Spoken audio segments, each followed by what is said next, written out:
یادگیری لغات تخصصی یکی از مهمترین وظایف هر زبان آموز است، اما در این ویدیو ما یکی از کاملترین مجموعه های لغات مربوط به سلامتی را برای شما ارائه می‌دیم. لطفاً تا انتهای ویدیو همراه ما باشید. د علي سره د پښتو ژبه زده کړل یوټیوب چینل ته ښه راغلاست. سلام عزیزان، وقتتان خوش. من علی هستم و در اینجا زبان شیرین پشتو رو براتون یاد میدم. در این ویدیو ما قصد داریم یکی از کاملترین لغات مربوط به صحت و سلامتی را برای شما ارائه بدیم. لطفاً تا انتهای ویدیو همراه ما باشین و بعد از هر لغت تکرار کنین تا او را بهتر بیاموزین. اما پیش از این که درس را آغاز کنیم، لطفاً برای حمایت از من این ویدیو را لایک کنید. خب بریم به سراغ لغات مربوط به سلامتی. مهربانی وکړئ زما وروسته تکرار کړئ. لطفاً بعد از من تکرار کنید. روغ، روغ، صحتمند، سالم. ناروغ، ناروغ، بیمار و یا ناجور. نا یکی از پیشوندهای منفی ساز زبان پشتو است که پیش از هر صفت بیایه اون صفت را منفی میکنه. همچنان روغ که به معنای سلامتی هست و اگر نا پیشش بیایه میشه ناروغ، یعنی که بیمار. درمل، درمل، دارو، دوا. درملتون، درملتون، دواخانه. اتوری، اتوری به معنای باند هست. قسمی که در عکس میبینید یک پارچگک مخصوصی است که برای تپ هست و کسی که دستش بشکنه و یا آسیبی ببینه در قسمت آسیب دیدگی او را میبندن. پاتا، پاتا، چسب زخم، چسب زخم.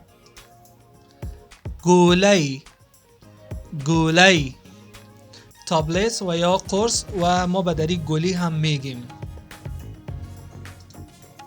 نسخه، نسخه که ما به دری همون نسخه استفاده میکنیم. روغتون، روغتون، شفاخانه و یا بیمارستان.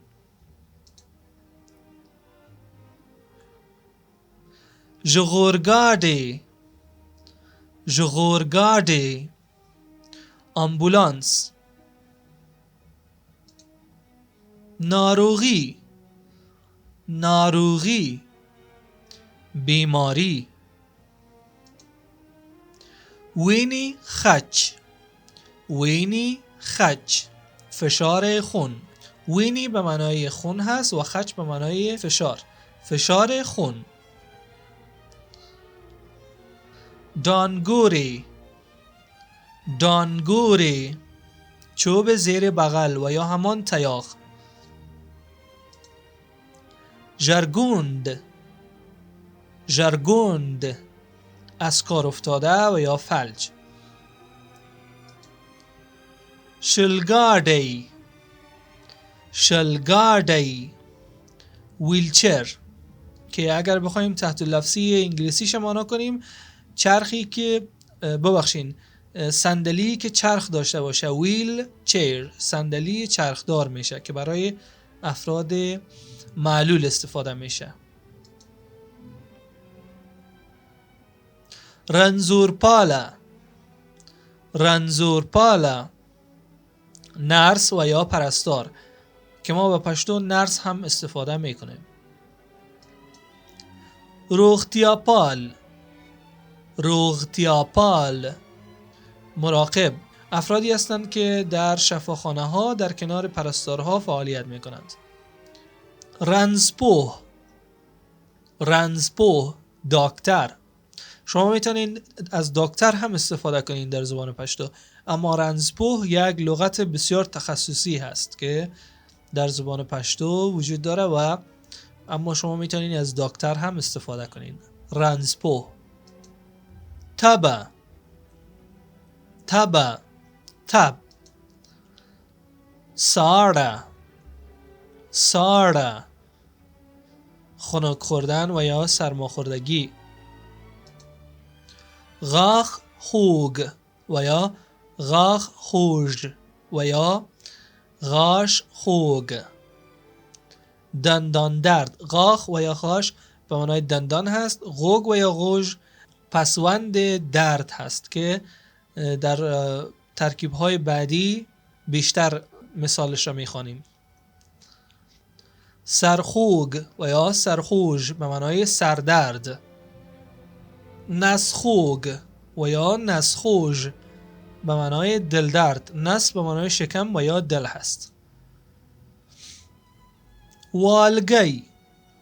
والگی، آبریزش بینی. والگی. توخی. توخی، سرفه. مرای خوگ. مرای خوگ و یا مرای خوژ به معنای گلودرد. مرای به معنای گلون هست.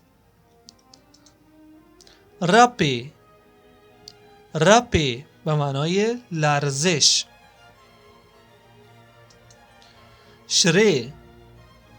شری، سرخک.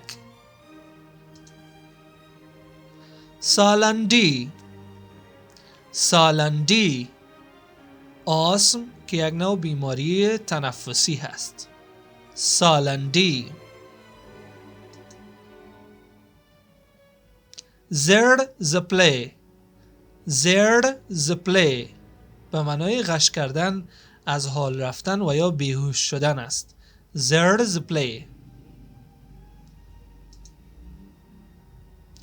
خارخت و یا خارشت به معنای همان خارشت هست. ژغی.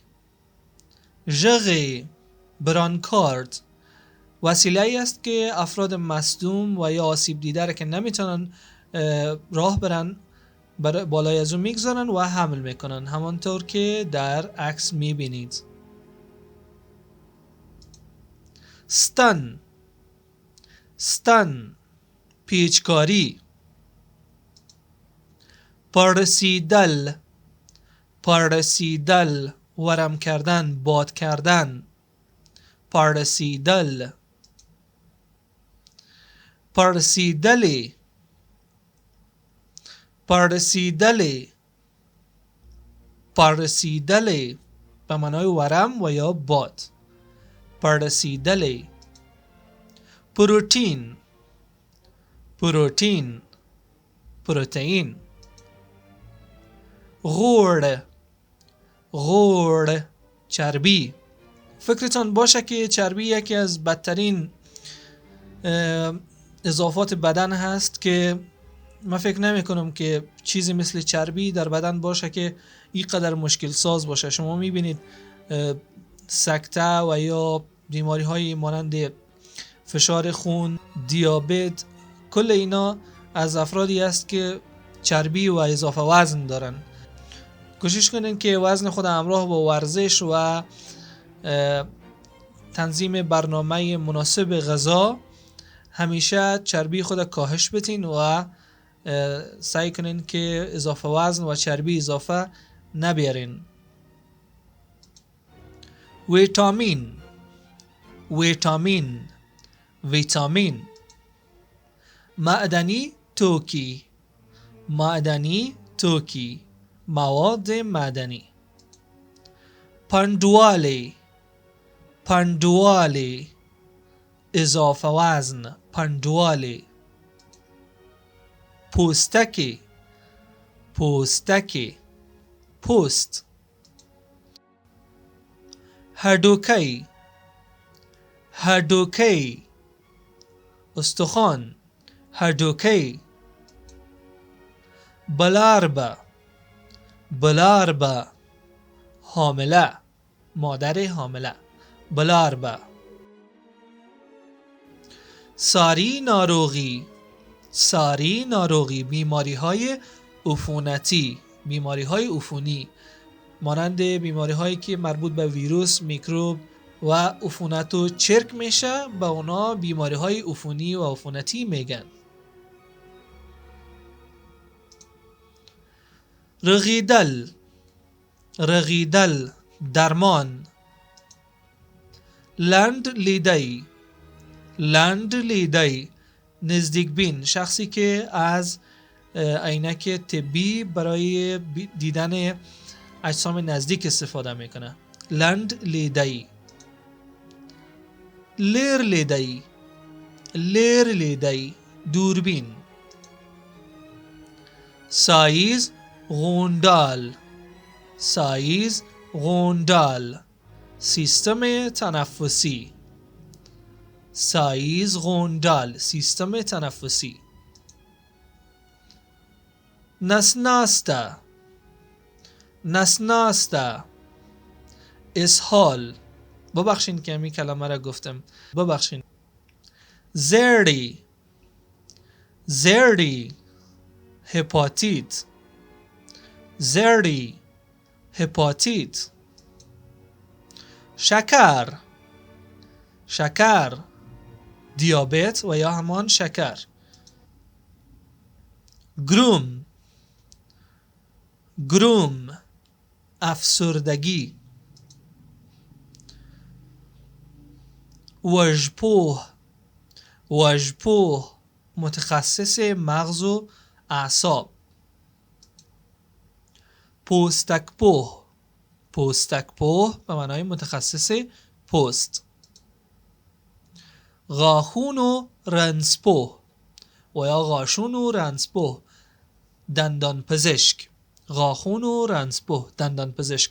اما بیشتر از این شغل ها را دیگه نمیگم، چرا که در 2 ویدیوی مکمل 60 الی 70 شغل را به زبان پشتو ما معرفی کردیم که لینکش در اینجا میمونم. حتما میتونین برین ببینین، بعد از این ویدیو برین ببینین و لغات مربوط به شغله ها را هم یاد بگیرین. خب عزیزان، این بود درس امروز ما. امید که این درس هم براتون مفید بوده باشه. انشالله که هیچ وقت بیمار نشین، دکتر رو نشوین، مراقب خودتان باشین، مراقب صحتتان باشین. یگانه نعمت پنهانی که خداوند به ما داده نعمت سلامتی است که تا زمانی که ما از دست ندیم نمیفهمیم که واقعا چه نعمتی را ما داشتیم. اما اگر میخواین از ما حمایت کنین، لطفا این ویدیو را لایک کنین و به دوستانتان معرفي کنید. د خپل لایکونو او خیسته نظرونو سره زموږ ملاتړ وکړئ او د نوې درسونو لپاره انتظار وکړئ او موږ ته خپل هغه ملګري معرفي کړئ چې د پښتو ژبه سره علاقه لري. تر راتلونکي درس پورې د خدای پامان.